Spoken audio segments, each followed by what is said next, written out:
Et déjà, j'aimerais remercier nos responsables du PDCI RDA, du PPACI, du GPS qui ont eu cette belle initiative de rassembler les Ivoiriens. Il y a aussi des Ivoiriens qui sont apolitiques, des Ivoiriens qui en ont marre aussi de tout ce qui se passe en Côte d'Ivoire depuis près de 15 ans. Donc, il y avait la foule, malgré que c'était un mardi. Sachant qu'à New York, les débuts de semaine, c'est consacré au travail, travail, travail. Et il y a eu quand même la foule qui sont venus. Et comme vous le savez, il y a eu aussi des RDA infiltrés, comme d'habitude.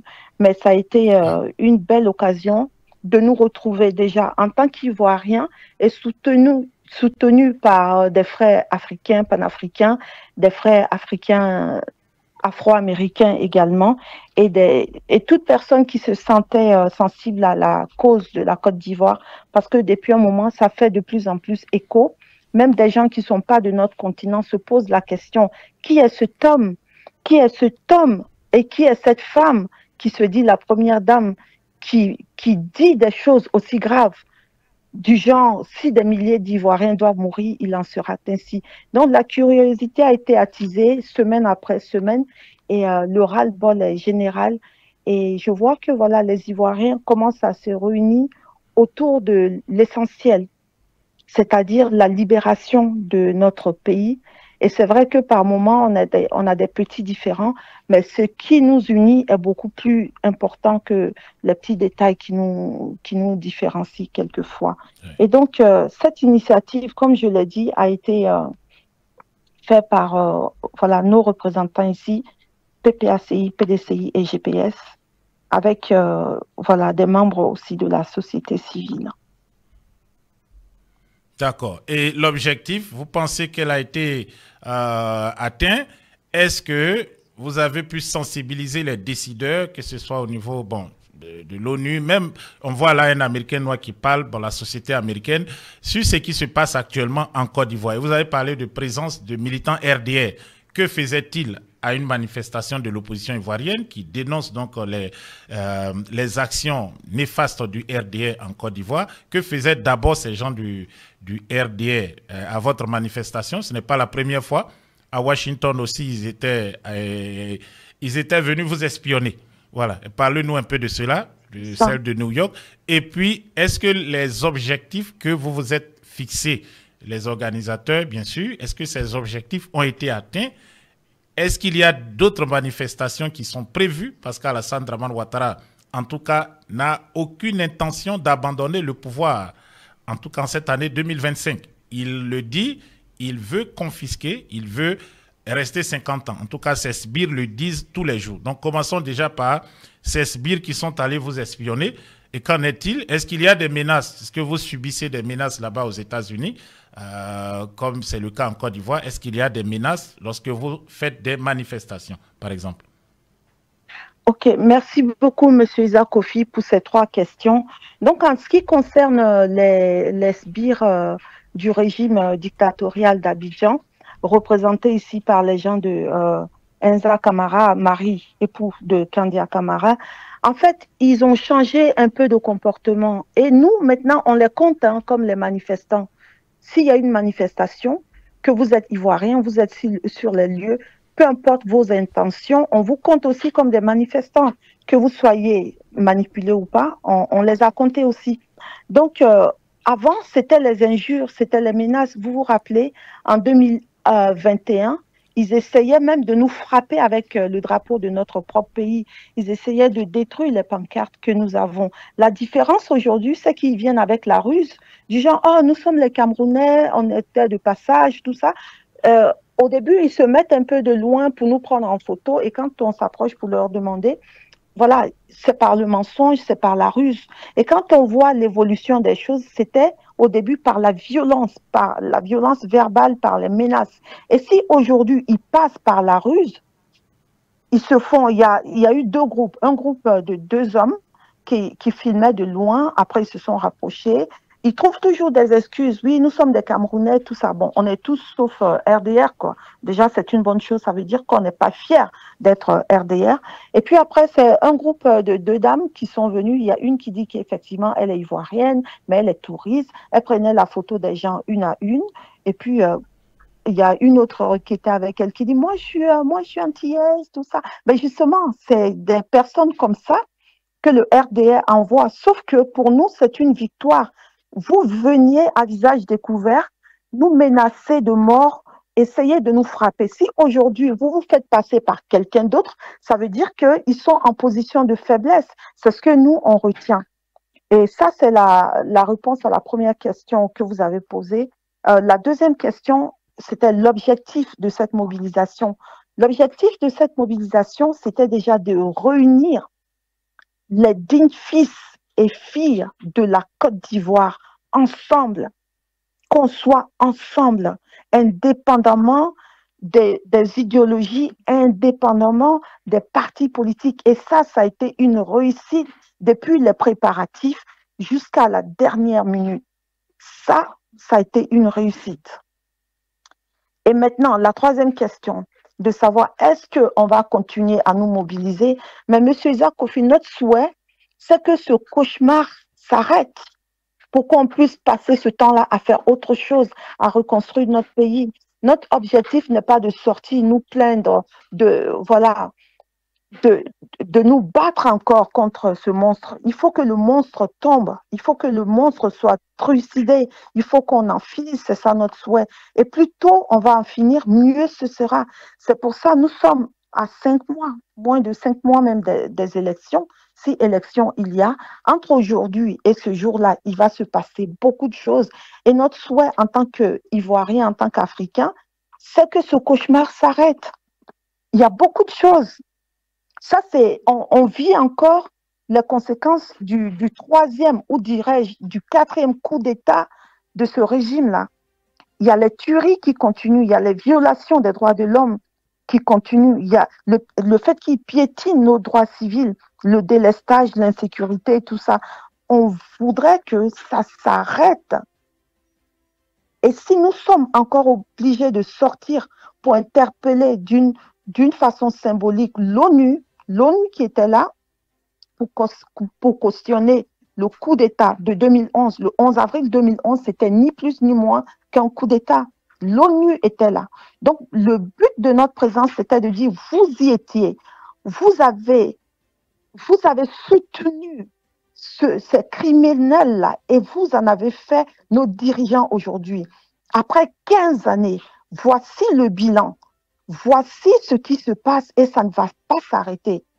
Donc, vous avez cette part de responsabilité aussi. Et nos messages étaient aussi à double sens, adressés à nos familles, à nos parents, nos proches qui sont en Côte d'Ivoire, à l'ensemble de la Côte d'Ivoire pour dire que si vous êtes muselés à l'intérieur, nous, à l'extérieur, on continue de faire entendre vos voix.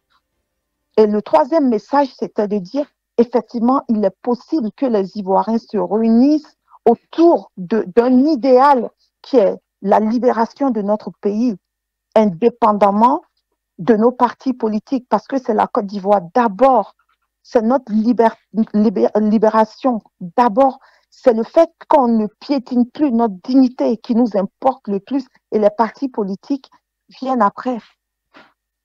Et ça a été une réussite. Et j'en profite pour vraiment remercier tous nos représentants, le Dr Krabé du PPACI, le représentant du PPAC Amérique du Nord, Amérique latine, et le le délégué général, M. Sadia Sibi, du PDCI RDA, et M. Saïbou Sidibé, du GPS, et tous les camarades qui étaient là. Et donc, le message est très bien passé. Il y a eu lecture de motion, remise de motion.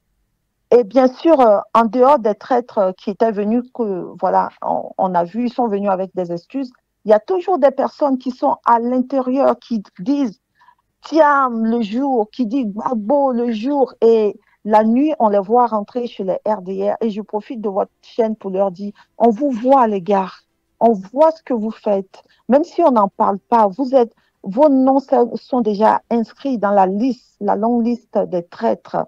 Regardez les autres pays, ceux qui font des traîtres. Au Ghana, les traîtres sont fusillés. C'est ce qui a mis fin à tout ce chaos que le Ghana subissait.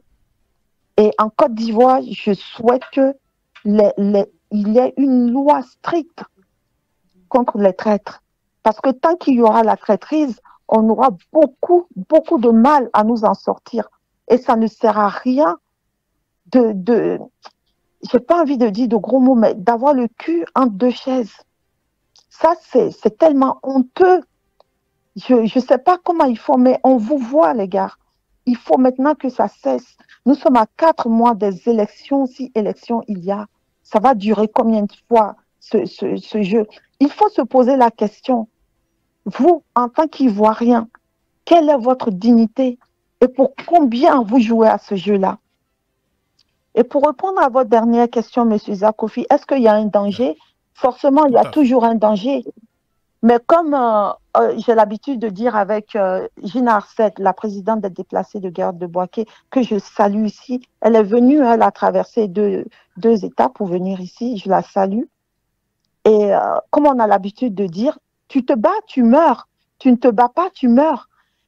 Et comme le disent nos ancêtres malinqués, Sayak Kafsani Maloya et quoi. Il y a une certaine honte que tu préfères la mort. Nous, personnellement, moi, j'ai honte que mon pays soit piétiné de la sorte. Et si ma mort peut nettoyer, peut enlever ce chaos-là, j'aurais aucun remords. J'aurais aucun remords. Et nous sommes beaucoup d'Ivoiriens dans cet état d'esprit-là. Vous parliez tantôt du camarade Johnny Pacheco. Il est rentré dans le ventre de la bête. Il a vu toute la vilainie qui est dans le ventre de la bête et il étale ça et ça les déstabilise. Et je salue sa force de combativité, son combat. Et je salue votre courage également, M. Isaac Kofi. Vous n'avez pas courbé les chines.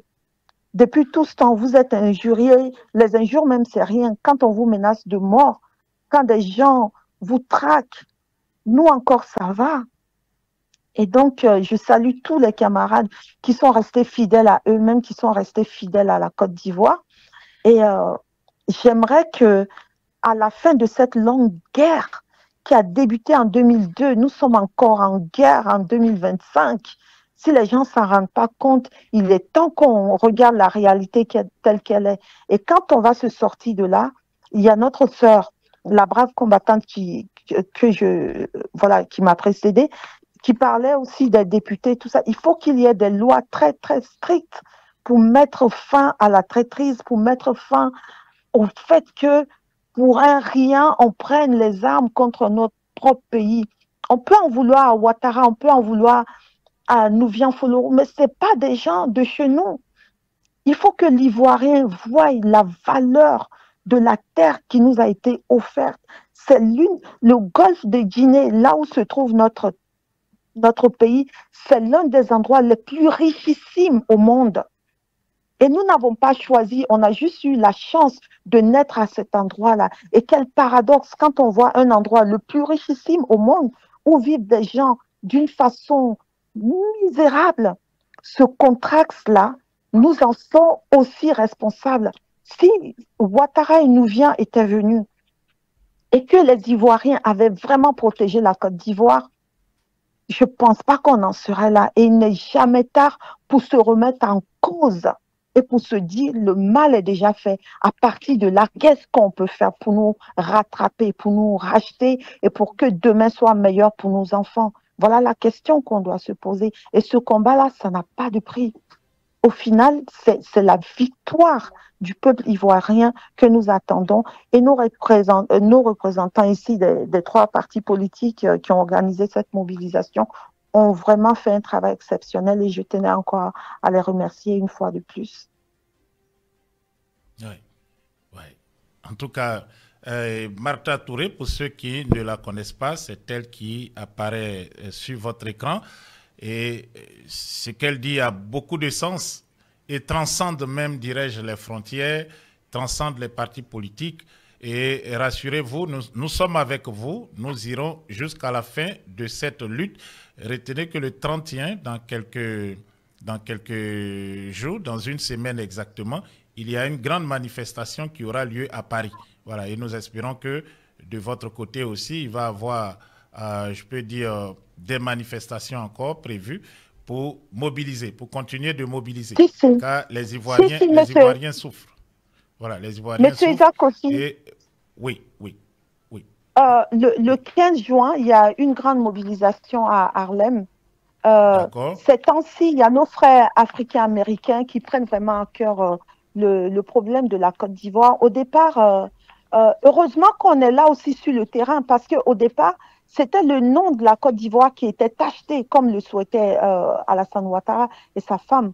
On disait, il y en a même des fois, on entendait des fois des slogans, abat la Côte d'Ivoire. Et quand nous, on est là, on dit non, abat pas la Côte d'Ivoire, surtout pas. Abat le régime qui prend la Côte d'Ivoire en otage. Il faut savoir cibler les vrais responsables de cette guerre qui est faite à l'AES. Et ça a été clair dans la tête de tout le monde. Et on vient aussi avec notre drapeau pour dire qu'on n'a pas honte d'être ivoirien parce qu'on est aussi victime que eux au sein de l'AES. Et on a fait du lobbying auprès de nos frères afro-américains qui sont très, très forts en termes de mobilisation. Et donc, ils ont bien compris que ce n'est pas la Côte d'Ivoire qui attaque les panafricains, mais c'est un régime qui a phagocyté la Côte d'Ivoire, qui a muselé, qui a pris en otage la Côte d'Ivoire. Et c'est eux. Il y a des noms, il y a des visages. Et c'est clair maintenant dans la tête de chacun. Le 19, nous, on a fait notre mobilisation le 20 mai. Et le 19 mai, il y a eu une mobilisation dans Harlem. Vous vous rappelez, il y a 3-4 ans, quand on parlait de se mobiliser dans Harlem, il y a des compatriotes qui ont dit ça n'a pas de sens, c'est les tresseuses qui sont là. Mais attendez, il y a eu une très grande mobilisation. Les gens sont sortis. Harlem, c'est un peu comme Abidjan, en fait. Vous pouvez commencer une mobilisation à 5. Au bout de 10 minutes, il y a 500 personnes qui viennent se rajouter. Et c'est l'occasion de partager les brochures, tout ça, de bien expliquer en anglais et en français ce qui prévaut vraiment en Côte d'Ivoire, avec la gueule de ceux qui foutent la merde en Côte d'Ivoire, à savoir Alassane Ouattara, son fils, sa femme et les sbires qui sont là, et évidemment qui ne sont pas des Ivoiriens. Donc, il y aura une autre manifestation. C'était prévu le 8 juin, mais ça a été reporté au 15 juin. Et toutes les informations vous seront, voilà, on va partager tout ça avec vous. Merci beaucoup. Merci, Martha Touré. Je rappelle que vous êtes membre de la représentation du PPACI pour l'Amérique du Nord. Et c'est vous qui apparaissez sur cette image. Et vous êtes chargé spécialement des victimes, des déplacés, des victimes de guerre, bon, des cas sociaux. Et ils sont nombreux, les victimes. Voilà, elles sont nombreuses. Une victime, voilà, principalement.